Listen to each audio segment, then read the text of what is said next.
जय श्री कृष्ण। क्या आप हों या मैं हूँ, जैसे जैसे हमारे बच्चे बड़े होते हैं तो हमारे मुंह से अक्सर ये शब्द निकलते हैं अपने बच्चों को सही रास्ता दिखाने के लिए कि कुछ भी मुश्किल नहीं है, आपने ज़िंदगी में हार नहीं माननी। आप अगर अपने अंदर एक दृढ़ निश्चय की भावना को उत्पन्न करोगे तो आप जो पाना चाहो पा जाओगे। क्या आपने कभी इस भाषा का प्रयोग किया? मैंने तो बहुत बार किया और अक्सर लोगों को इस भाषा का अपने बच्चों के लिए प्रयोग करते देखा भी। तो जब हम अपने बच्चों को एक रास्ता पकड़ने के लिए, जीवन में एक कामयाब व्यक्ति बनने के लिए ये उपदेश देते हैं, तो क्या कभी इन उपदेशों को हमने अपने ऊपर लागू करके देखा?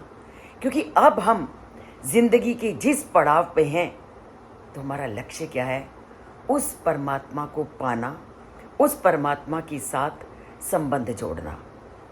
और अगर आप ये सोचते हो कि नहीं, उस परमात्मा के साथ संबंध नहीं जोड़ा जा सकता, वो पॉसिबल नहीं है, तो परमात्मा ने उस इम्पॉसिबल को भी कैसे पॉसिबल करना है उसका आज के श्लोक में वर्णन किया है कि मेरे साथ संबंध बनाना भी कोई मुश्किल नहीं है। परमात्मा के साथ संबंध बनाना कितना आसान है, परमात्मा ने आज के श्लोक में कहा। करना क्या है? आप संसार में रह करके भी बड़ी आसानी के साथ उस परम पिता परमात्मा के साथ अपना संबंध बना सकते हो। कैसे? उन्होंने 4 बातें बताई। उन्होंने बोला तद बुद्ध्या, तद आत्मनः, तन्निष्ठा, तत्परायणः, गच्छन्ति पुनरावृत्तिम ज्ञान निर्धूत कल्मषा। क्या करना है? केवल कुछ नहीं, संसार में रहो फिर भी परमात्मा से जुड़ो और परमात्मा को पाओ। करना क्या है? जैसे आप बच्चों को कहते हो कि अपनी बुद्धि को स्थिर करो, अपने लक्ष्य को सामने रखो, उन्होंने भी यही कहा कि जिनकी बुद्धि भगवान में स्थिर हो जाती है और जो उस भगवान में सच्ची श्रद्धा रख लेते हैं और परम लक्ष्य ही यही मानते हैं कि मैंने अपनी बुद्धि को परमात्मा में लगाना है और पूरी तरह से उनमें तल्लीन हो जाते हैं, वो मनुष्य बहुत जल्दी उस अवस्था को पहुंच जाते हैं जो वो प्राप्त करना चाहते हैं और फिर कभी वापस लौट करके वो उसको नहीं आते जिस परिस्थिति को छोड़ने के लिए उन्होंने प्रयत्न किया था। और सबसे बड़ी बात, जब संसार में हैं तो जाने अनजाने अनेक पाप कर देते हैं, पर जैसे ही हमने अपना तन मन धन उस परमात्मा में लीन कर दिया तो हमारे अनजाने में किए गए पाप भी सब दूर हो जाते हैं, क्योंकि वो हमारे अज्ञान को दूर कर देते हैं। तो अज्ञानता के कारण जो मानव है, जो जीव है, संसार में जाने आने के चक्र में कष्ट को भोगता रहता है, किंतु ज्ञान में माया के बंधन से मुक्त करने की अद्भुत शक्ति है। ऐसा ज्ञान भगवत भक्ति से युक्त होता है।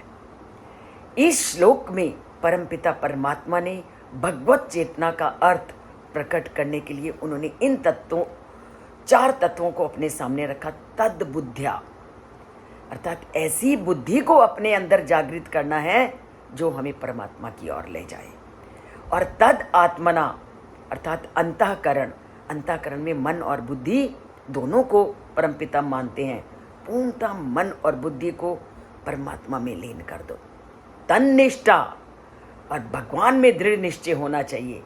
तत्परायणा, और भगवान को वो पाना ही उसका परम लक्ष्य होना चाहिए और उन्हीं को अपना आश्रय बनाना चाहिए। अगर जीवन में उन्होंने अपनी बुद्धि को, अपने अंतःकरण को और भगवत प्राप्ति को दृढ़ निश्चय मान करके उसको जीवन का लक्ष्य मान लिया है, तो संसार में रहते रहते भी परमात्मा को पा लिया है। करना क्या है? अपनी बुद्धि से परमात्मा को स्मरण करना है, उन्हीं को अपने जीवन का एकमात्र लक्ष्य समझना है, उन्हीं से हमने प्रेम करना है।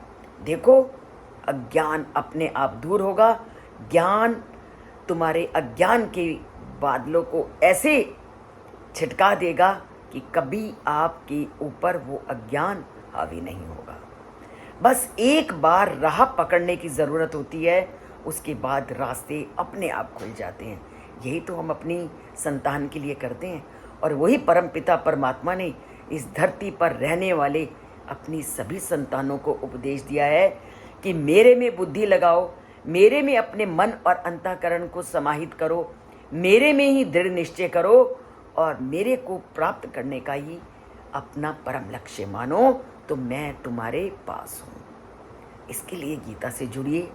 उनके एक एक तथ्य हमारे वर्तमान जीवन की एक एक गुत्थी को खोलते हैं।